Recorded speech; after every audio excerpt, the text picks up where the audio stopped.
Hello hi అండి, అందరికీ నమస్కారం. My name is Ram. Welcome to CEO TV. ఈరోజు ఒక ఇంపార్టెంట్ విషయం చెప్పాలనుకుంటున్నానండి. అదే మీరందరూ కూడా ఇంట్లో ఏసీ వాడుతూ ఉంటారు. మీలో చాలామందికి ప్రాబ్లమ్ మీకు ఎదురై ఉంటుంది. అదేంటంటే ఏసీల్లో సరిగ్గా మీకు అనుకున్నంత టెంపరేచర్ మిమ్మల్ని కూల్ చేయట్లేదు మీ రూమ్స్‌ని అని చెప్పి మీరు ఇబ్బంది పడి ఉంటారు. అందులోని ఏసీలంటే బాగా పేరు పొందిన ఏసీల గురించి మీకు చెప్పాల్సిన అవసరం లేదు. అందరూ కూడా డైకిన్ గురించి బాగా మాట్లాడుకుంటూ ఉంటారు. కనవ ఏసీల గురించి మాట్లాడకూడదు కాబట్టి, కనవ ఏసీల గురించి ఎవరికైనా కంప్లెయింట్స్ ఉంటే మన కామెంట్ రూపంలో తెలియజేయండి. అలాగే ఈ డైకిన్ గురించి స్పెషల్‌గా ఎందుకు చెప్పాలంటే, ఏసీల్లో టాప్ కంపెనీ ఏది అంటే డైకిన్. ఎందుకంటే బాగా కూల్ చేస్తది రూము అని చెప్పి డైకిన్ ఏసీని మాత్రం ఎక్కువగా ప్రిఫర్ చేస్తూ ఉంటారు. బ్లూ స్టార్స్ లేకపోతే టాటా వోల్టాస్, వోల్టాస్ చాలా ఉన్నాయి. బట్ ఆళ్ళన్నిటికన్నా డైకిన్‌కి మాత్రం ఈ మిడిల్ క్లాస్ పీపుల్స్ పెద్దపీటేస్తారు. సో, ఒక పెద్ద రూమ్‌నైనా, చిన్న రూమ్‌నైనా ఇమ్మీడియేట్‌లీ కూల్ చేయగలదు. అది మోటార్ పవర్ కూడా చాలా బావుంటుంది. ఇయనేదో చెప్తూ ఉంటారు. కాంప్లెక్స్ పవర్ ఉంటుంది. అయితే డైకిన్ ఏసీ గత 2 ఇయర్స్ నుంచి హైదరాబాద్‌లో పర్టిక్యులర్‌గా నేను ఈ వీడియో చేస్తుంది హైదరాబాద్ వాళ్ళ కోసం. బట్ ఏపీ అండ్ తెలంగాణ 2 రాష్ట్రాల్లో ఎవరికైనా ఈ ప్రాబ్లమ్ ఉంటే మాత్రం ఖచ్చితంగా కామెంట్ రూపంలో తెలియజేయండి. ఎందుకంటే మేము మరీ కంటెంట్ చేయడానికి ఉపయోగపడుతుంది. అయితే ఈ తెలంగాణలో పర్టిక్యులర్‌గా హైదరాబాద్‌లో డైకిన్ ఏసీ నుంచి చాలా కంప్లెయింట్స్ వస్తున్నాయి. ఆ కంప్లెయింట్స్ ఏంటంటే, డైకిన్ ఏసీ ఫిట్ చేసే విధానం ఉంటుంది గదండీ! ఇన్‌స్టాల్ చేసే విధానం. ఆ కంపెనీ ఏదైతే ఉందో ఇక్కడ హైదరాబాద్ చాలామంది డీలర్స్‌తో మాట్లాడుకుంటది.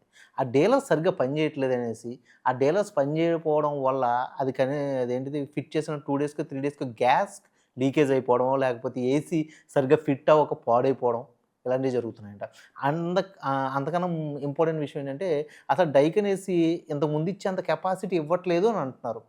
టోటల్‌గా ఏసీ కొత్తగా వచ్చిన ఈ 2025 మోడల్ ఏదైతే ఉందో అది సరిగ్గా లేదా? లేకపోతే నిజంగానే ఈ హైదరాబాద్‌లో డీలర్‌షిప్ తీసుకున్న వాళ్ళు సరిగ్గా ఇన్‌స్టాలేషన్ చేయట్లేదా?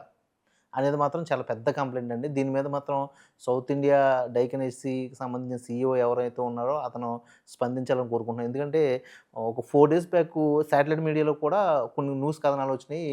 అందులో బంజారా హిల్స్‌కి సంబంధించిన ఒక వ్యాపారవేత్త శ్రీధర్ బాబు.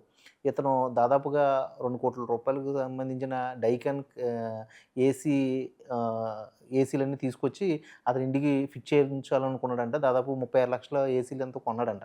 రూ. 36,00,000 పెట్టి. కొని ఆ ఫిట్ చేసే విధానంలో ఆ సంస్థకి సంబంధించిన డీలర్ ఎవరైతే ఉన్నాడో వాడొచ్చి సరిగ్గా చేయలేదంట. చేయలేదురా బాబు అనేసి కంప్లెయింట్స్ పెడితే మళ్ళీ అదే డీలర్‌ని పంపిస్తున్నారు. ఆ డీలర్ సరిగ్గా చేయట్లేదనేసి నువ్వు సరైన డీలర్‌ని పంపిస్తావా? లేకపోతే సరైన ఇన్‌స్టాలేషన్ చేసి సర్వీస్ బాయ్స్‌ని పంపిస్తావా? లేకపోతే దీని మీద నేను కోర్ట్‌కి వెళ్ళమంటావా? అనేసి ఆ డైకిన్ ఏసీ కంపెనీ యొక్క సీఈఓకి గాని, లేకపోతే కంపెనీ మేనేజింగ్ డిపార్ట్మెంట్‌కి గాని అతను మెయిల్ పెట్టాడు. ఆ మెయిల్ పెట్టిన వెంటనే ఆల్రెడీ ఆ కంపెనీకి సంబంధించి చాలా మెయిల్స్ రావడం అయితే జరిగిందనుకుంటున్నా హైదరాబాద్ నుంచి. సో, ఆ డీలర్‌షిప్‌లో ఉన్న వ్యక్తులు ఎవరైతే ఉన్నారో వాళ్ళైతే డైకిన్ ఏసీ వాళ్ళు వాళ్ళని వద్దనుకుని వదిలేసారు. డీలర్‌షిప్ క్యాన్సిల్ చేశారు. డీలర్‌షిప్ క్యాన్సిల్ చేయడం వల్ల ఇప్పుడు ఆ డీలర్‌షిప్ యాజమాన్యం ఎవరైతే ఉన్నారో వాళ్ళు ఇప్పుడు ఈ శ్రీధర్ బాబు అనే వ్యాపారవేత్త మీదకి పర్సనల్ గజ్జితో గొడవకు దిగారట. ఇది వేరే వెర్షన్ అవుతుంది. అయితే డైకిన్ ఏసీ గురించి నా దగ్గర ఉన్న కంప్లెయింట్ కూడా నా ఫ్రెండ్స్ దగ్గర నుంచి కూడా చాలా కంప్లెయింట్స్ ఉన్నాను. ఏంటంటే ఇన్‌స్టాలేషన్ ఏదైతే ఉందో సరిగ్గా చెయ్యట్లేదని, అండ్ సరిగ్గా స్పందించట్లేదని ఇమ్మీడియేట్‌గా ఫోన్‌కైతే అటెండ్ అవుతున్నారు. అటెండ్ అయ్యి ఇదిగో పంపించేస్తున్నాం, అదిగో పంపించేస్తున్నాం అంటున్నారు. వీళ్ళు కూడా వస్తున్నారు. వీళ్ళు కూడా సర్వీస్ ఇస్తున్నామని చెప్తున్నారు గానీ సర్వీస్ ఎక్కడా బావుంటలేదు. కనీసం ఒక చిన్న రూమ్ కూడా బాత్రూమ్ అంత రూమ్ కూడా అది సరిగ్గా కూలింగ్ ఇవ్వట్ల. అంత వరస్ట్‌గా ఉంది మరి డైకిన్ ఏసీ యొక్క సర్విస్ మరి. మరి దీని మీద మోడల్ బాగోలేదా? లేకపోతే ఈ డీలర్స్ సరిగ్గా లేరా? ఎందుకంటే నాకు తెలిసిన ఒక friend Daikin AC last year కొన్నాడు. లాస్ట్ ఇయర్ కొంటే ఆ డైకిన్ ఏసీ ఫిట్ చేయించుకున్నాడు ఇంట్లో. ఫిట్ చేయించుకున్న తర్వాత ఒక 4 డేస్‌కి అనుకుంటా. 4 డేస్‌కో, ఒక 10 డేస్‌కో అతనికి గ్యాస్ లీకేజ్ అయిపోయింది. గ్యాస్ లీకేజ్ అయిపోయి యూఎఫ్ అనే ఏదో ఒక సిగ్నల్ వస్తది. వచ్చిన వెంటనే అతను కంగారు పడి ఆ రోజంతా సమ్మర్ టైమ్‌లో కొనుక్కున్నాడు. ఆ రోజంతా ఇంకా అతను సఫర్ అయ్యాడు. తర్వాత రోజు ఆ ఇంట్లో పేషెంట్ కూడా ఉన్నారంట. తర్వాత రోజు అతను డైకిన్ ఏసీకి కాల్ చేస్తే ఇమ్మీడియేట్‌గా మళ్ళీ అదే డీలర్‌కి సంబంధించిన నాకు తెలిసి MR dealer Banjara Hills and Jubilee Hills and ఈ యూసఫ్‌గూడ పరిధి ప్రాంతాల్లో ఎంఆర్ఎన్ డీలర్‌షిప్ అని ఒకటుంటుంది. ఆ డీలర్‌షిప్‌కి సంబంధించిన సర్వీస్ బాయ్స్‌ని పంపించారు. వాళ్ళు మళ్ళీ రీచెక్ చేసి ఇన్‌స్టాలేషన్ సరిగ్గా చేయలేదు. అందుకనే గ్యాస్ లీక్ అయిపోయింది. ఈ గ్యాస్ ఎక్కించాలంటే మేము 3,500 ఇవ్వాలి అని అన్నారంట. అనేటప్పటికి మళ్ళీ ఇతను ఏం చేశాడంటే కస్టమర్ కేర్‌కి ఫోన్ చేసి ఆళ్ళు 3500 అడుగుతున్నారు. అదేంటి నాకు వారంటీ ఉంటది కదంటే, మేము వారంటీలో చేంజ్ చేస్తామండి. మీరేం కంగారు పడకండి అని చెప్పి వారంటీలో చేయించాడంట. తప్పు జరిగింది మీ దగ్గర నుంచి. కూలింగ్ కెపాసిటీ పోయింది మీ దగ్గర నుంచి. అండ్ ఆ ఏసీ వల్ల ఇతను సఫర్ అయ్యాడు. మీరు కాంపెన్సేషన్ ఇవ్వాలి. లేకపోతే అతనికి సారీ చెప్పాలి. ఇయన్నీ పక్కన పెట్టేసి వాడు 3500 అడుగుతున్నాడంటే అక్కడ తప్పెవరిది? అలాగే వాడు గ్యాస్ ఫుల్‌గా ఎక్కించాడో లేదో కూడా తెలీదు. కొత్తగా కొన్న ఏసీలో ఉండే గ్యాస్ ఏదైతే ఉందో అది మొత్తం పోయింది అంటే అక్కడ ఏసీ వాల్యూయే పోయినట్టు కదా! మరి దీని మీద డైకిన్ కంపెనీ మరి సీరియస్‌గా స్పందించాలి. ఎందుకంటే డైకిన్ కంపెనీ ఏసీలు మాత్రం సరిగ్గా కూలింగ్ ఇవ్వట్లేదనేసేసి సిటీలో చాలామంది దీని మీద కంప్లెయింట్ అయితే రైజ్ చేస్తున్నారు.